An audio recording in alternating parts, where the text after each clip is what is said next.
Assalamualaikum warahmatullahi wabarakatuh. Di sini saya akan menyampaikan materi tentang masa pemerintahan Orde Baru. Di sini saya akan membahas 3 subbab utama, yaitu latar belakang lahirnya Orde Baru, yang kedua pelaksanaan Orde Baru, dan yang ketiga runtuhnya Orde Baru. Baik, sebelum masuk pada pembahasan, kita perlu tahu dulu apa sih pengertian dari Orde Baru sendiri. Jadi, Orde Baru adalah suatu tatanan seluruh perkehidupan rakyat, bangsa, dan negara yang diletakkan kembali kepada pelaksanaan Pancasila dan Undang-Undang Dasar 1945 secara murni dan konsekuen. Setelah kita tahu pengertian dari Orde Baru, mari kita masuk pada subbab pertama, yaitu latar belakang lahirnya Orde Baru. Adapun latar belakang lahirnya Orde Baru yaitu peristiwa 30 September 1965 yang bisa kita kenal sebagai G30 SPKI, kedua lahirnya Super Semar, yang ketiga tindak lanjut Super Semar, dan yang keempat dikeluarkannya TAP MPRS nomor 33 MPRS 1967. Lahirnya Surat Perintah 11 Maret 1966. Pada tanggal 11 Maret 1966 di Istana Negara diadakan sidang Kabinet Dwi Korah yang dipimpin langsung oleh Presiden Soekarno. Namun, ketika sidang tengah berlangsung, ajudan presiden melapor bahwa di sekitar istana terdapat pasukan yang tidak dikenal. Jadi, untuk menghindari segala sesuatu yang tidak diinginkan, maka Presiden Soekarno menyerahkan pimpinan sidang kepada Waperdam II, yaitu Dr. Jenderal Laimena. Kemudian, beliau berangkat menggunakan helikopter dengan didampingi Waperdam I, Dr. Subandrio, dan Waperdam II, Khairul Saleh menuju Istana Bogor. Kemudian 3 perwira tinggi, yaitu Brigadir Jenderal M. Yusuf, Brigadir Jenderal Amin Mahmud, dan Mayor Jenderal Basuki Rahmat, menghadap Soekarno dan meyakinkannya agar mengambil tindakan untuk mengatasi keadaan. Lalu Soekarno mengeluarkan surat perintah yang ditujukan kepada Soeharto untuk mengambil segala tindakan yang dianggap perlu untuk terjaminnya keamanan, ketenangan, dan kestabilan jalannya pemerintah demi keutuhan bangsa dan negara.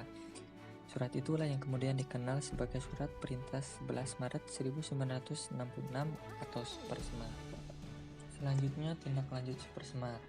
Jadi sebagai tindak lanjut keluarnya Surat Perintah 11 Maret, Letnan Jenderal Soeharto mengambil beberapa tindakan.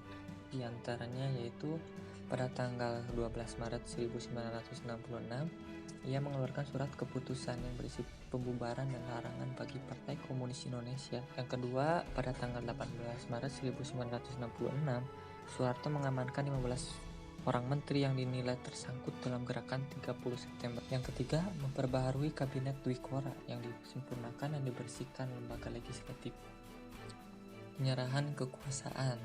Jadi pada tanggal 22 Februari 1967, untuk mengatasi situasi konflik yang semakin memuncak kala itu, Presiden Soekarno menyerahkan kekuasaan kepada Jenderal Soeharto. Penyerahan ini tertuang dalam pengumuman Presiden Mandataris MPRS Panglima Tertinggi ABRI tanggal 20 Februari 1967. Pengumuman itu didasarkan atas ketetapan MPRS nomor 15 MPRS 1966 yang menyatakan apabila Presiden berhalangan, pemegang Surat Perintah 11 Maret 1966 berfungsi sebagai pemegang jabatan Presiden. Baik, masuk pada subbab kedua, yaitu pelaksanaan Orde Baru. Di pada pelaksanaan Orde Baru terdapat beberapa kebijakan, yaitu yang pertama kebijakan politik dan yang kedua kebijakan ekonomi. Langsung saja pada kebijakan politik dalam negeri, yaitu yang pertama pembubaran Partai Komunis Indonesia dan organisasi masanya. Jadi Soeharto sebagai pengemban Super Semar telah mengeluarkan kebijakan, yaitu membubarkan Partai Komunis Indonesia, menyatakan Partai Komunis Indonesia sebagai organisasi terlarang.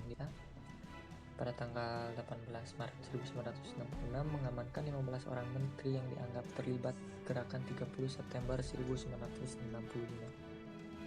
Kedua, penyederhanaan partai politik. Pada tahun 1973, setelah dilaksanakan pemilihan umum yang pertama pada masa Orde Baru, pemerintah melakukan penyederhanaan dan penggabungan fusi partai-partai politik menjadi 3 kekuatan sosial politik, yaitu yang pertama Partai Persatuan Pembangunan, yang kedua Partai Demokrasi Indonesia, dan yang ketiga Golongan Karya. Ketiga, pemilihan umum. Selama masa Orde Baru, pemerintah berhasil melaksanakan 6 kali pemilihan umum. Kemudian yang keempat, peran ganda atau dui fungsi ABRI. Pada pemerintahan Orde Baru menempatkan militer sebagai pemain sentral dalam perpolitikan melalui doktrin dui fungsi ABRI. Selain menjadi angkatan bersenjata, ABRI juga memegang fungsi politik, menjadikannya organisasi politik terbesar di negara. Dan yang terakhir, yang kelima, pedoman penghayatan dan pengamalan Pancasila. Dan yang terakhir, yang kelima, yaitu pedoman penghayatan dan pengamalan Pancasila atau P4. Jadi pada tanggal 12 April 1976, Presiden Soeharto mengemukakan gagasan mengenai pedoman untuk menghayati dan mengamalkan Pancasila yang terkenal dengan nama Eka Prasatya Pancakarsa atau pedoman penghayatan dan pengamalan Pancasila. Selain kebijakan politik dalam negeri tadi, ada pula kebijakan politik luar negeri, yaitu yang pertama, kembali menjadi anggota PBB. Pada tanggal 28 September 1966, Indonesia kembali menjadi anggota Perserikatan Bangsa-Bangsa atau PBB. Dan yang kedua, normalisasi hubungan dengan negara lain. Yang pertama, pemulihan hubungan dengan Singapura. Yang kedua, pemulihan hubungan dengan Malaysia. Dan pembekuan hubungan dengan RRT. Yang terakhir itu kebijakan ekonomi yang terdiri dari 4 kebijakan. Yang pertama itu rencana pembangunan 5 tahun Repelita. Di Repelita yang pertama itu fokus pada rehabilitasi prasarana penting dan pengembangan iklim usaha dan investasi. Repelita 2 dan 3 fokus pada pencapaian pertumbuhan ekonomi, stabilisasi nasional dan pemerataan pembangunan. Repelita 4 dan Repelita 5 fokus pada mempertahankan kemajuan di sektor pertanian, juga mulai bergerak menitik beratkan pada sektor industri. Yang kedua, swasembada beras. Itu sejak awal berkuasa, pemerintahan Orde Baru menitik beratkan fokusnya pada pengembangan sektor pertanian karena menganggap ketahanan pangan adalah prasyarat utama kestabilan ekonomi dan politik.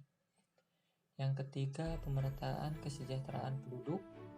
Pemerintah berusaha mengiringi pertumbuhan ekonomi dengan pemerataan kesejahteraan penduduk melalui program-program penyediaan kebutuhan pangan, peningkatan gizi, pemerataan pelayanan kesehatan, keluarga berencana, pendidikan dasar, penyediaan air bersih, dan pembangunan perumahan sederhana. Yang keempat, pembangunan nasional, yaitu pelaksanaan pembangunan nasional yang dilaksanakan pemerintah Orde Baru berpedoman pada trilogi pembangunan dan 8 jalur pemerataan. Sedangkan isi trilogi pembangunan sendiri yaitu yang pertama, pemerataan pembangunan dan hasil-hasilnya menuju kepada terciptanya keadilan sosial bagi seluruh rakyat. Kedua, pertumbuhan ekonomi yang cukup tinggi. Dan yang ketiga, stabilitas nasional yang sehat dan dinamis. Baik, masuk pada subbab terakhir yaitu runtuhnya Orde Baru. Mulai dari tanggal 1 sampai 11 Maret 1998, sejak Soeharto kembali terpilih menjadi presiden dan dilantik dalam sidang umum MPR 1998. Dan Maret sampai Mei 1998 terjadi demonstrasi menuntut mundurnya Soeharto. Demonstrasi tersebut terjadi di Jakarta, Yogyakarta, Surabaya, Makassar, dan lain-lain. 12 Mei 1998 terdapat mahasiswa Universitas Trisakti yang tertembak saat terjadi demonstrasi. Dan 14 sampai 15 Mei 1998 kerusuhan terjadi di Jakarta hingga Solo, bahkan terjadi penjarahan di beberapa tempat. 18 Mei 1998 gedung MPR DPR diduduki ribuan mahasiswa. Mereka menuntut MPR untuk menggelar sidang istimewa. 19 Mei 1998 Soeharto mengundang beberapa tokoh untuk membentuk kabinet reformasi pembangunan. Saat itu Soeharto masih belum mau mengundurkan diri. 21 Mei 1998 Soeharto pun menyatakan pengunduran diri dari jabatan Presiden Republik Indonesia. Kemudian posisinya digantikan oleh Habibie. Setelah Soeharto turun, maka pemerintahan Orde Baru pun berakhir dan berganti dengan era reformasi. Runtuhnya pemerintahan Orde Baru membuka lembaran baru bagi Republik Indonesia untuk menata kembali sistem pemerintahan yang lebih demokratis.